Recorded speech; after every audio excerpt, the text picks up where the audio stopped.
Ho visto Davide, ho visto la montagna, ho rivisto Davide, non c'era più. La tragedia della Marmolada, 3 luglio 2022, la valanga di ghiaccio e roccia che si stacca, travolge e trascina via con sé 11 alpinisti. Manuel Zarpellone, Giorgia Lorenzato, anche in memoria dell'amico Paolo Dani, guida alpina e componente del soccorso alpino, una delle vittime, tornano sul posto, raccolgono nuove immagini ma soprattutto ascoltano i soccorritori. Quando vedi le persone sui ghiacciai che si muovono, devi andare, no? Per rendere omaggio a una figura come Paolo dovevamo raccontare il mondo del soccorso alpino.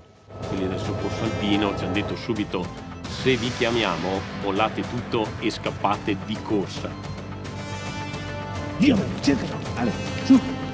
C'era una grande sofferenza. Con Giorgia abbiamo scelto di andare veramente come fossero dei familiari quelli che andavamo a incontrare.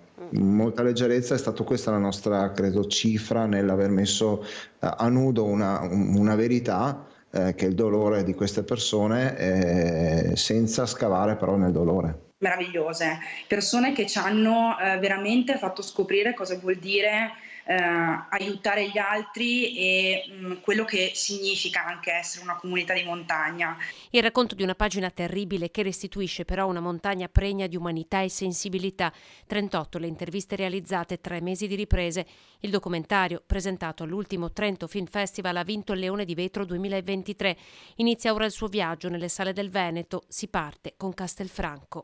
Sa se ci saranno i familiari di Davide ed Erika? Sì, saranno, sono stati invitati, sì, e quindi, ma non solo, ci saranno anche i familiari di Gianmarco e di Emanuela, quindi, e poi chiaramente abbiamo rivolto diciamo, l'invito a tutti i nostri soci.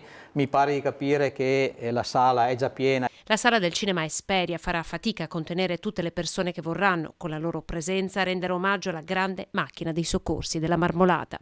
Ed è stato veramente toccante dal punto di vista umano.